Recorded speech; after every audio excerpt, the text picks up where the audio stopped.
Women అంటే ఏంటి, like we do, మనం చేయలేని వర్క్ అంటే ఏం లేదు. We work, we at home we work, at office we work, and all the sorts we are doing it. But thing is ఏంటంటే చాలా మంది women they are forgetting themselves.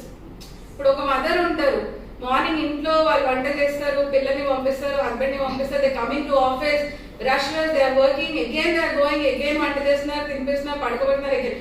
So they are losing themselves. మీరు ఒక 10 years తర్వాత 20 years తర్వాత వెనక్కి చూస్తే there is nothing. అంటే ఒక సాటిస్ఫాక్షన్, కిడ్స్ ని పెంచామా, మనం కూడా కొంచెం సంపాదించి ఇంట్లో హెల్ప్ చేసామా, that's it. But what you are gaining from your life, what you are gaining అంటే, see everyone has a personal life. ఇప్పుడు నా లైఫ్ నాదే, ఐ కాంట్ సే నా హస్బెండ్ ది నాది, మా పిల్లల్ని అంతా కలిపి ఒకటి కాదు. So kids are kids, husband is husband, you are you. So you need your personal life for sure. So everyone, ee roju, like on this occasion I'm telling each and every woman or girl over here, everyone, you specifically give certain time to yourself. అంటే ప్రతి ఒక్కరికి office అనే కాకుండా, ఇంట్లో work అని కాకుండా, ప్రతి ఒక్కరికి ఒక ప్యాషనేట్ ఉంటుంది.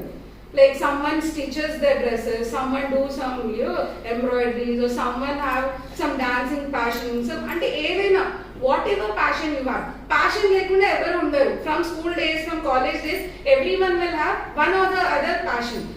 A passion enti teluskondi, and every day you give some time to that passion. అప్పుడు then you will also know అనమాట, అరే చలో నేను చేస్తున్నా, నా కిడ్స్ ఇది కాకుండా నీ లైఫ్ ఏంటి అని కూడా మీకు తెలుస్తుంది. ఎప్పుడు అంటే చాలా మంది ఇది డిఫైన్ చేసేస్తారు, లేడీ అంటే షీజ్ అంటే ఒక ఇంటికి అంటే తన లైఫ్ అంతా ఇంటికి సాక్రిఫైస్ చేస్తారు. చెయ్యొద్దు నేను అస్సలు అన్నట్లేదు. But what I'm telling is, మనం ఇదంతా చేయడానికి మనకు ఉన్నప్పుడు మన సెల్ఫ్ కోసం ఆలోచించడానికి కూడా మనకు ఉండాలి. మీకే తెలుసు కదా, సింపుల్. ఇప్పుడు ఇంట్లో ఎవరికి ఏమైనా కూడా మీరు వాళ్ళకి చేస్తారు.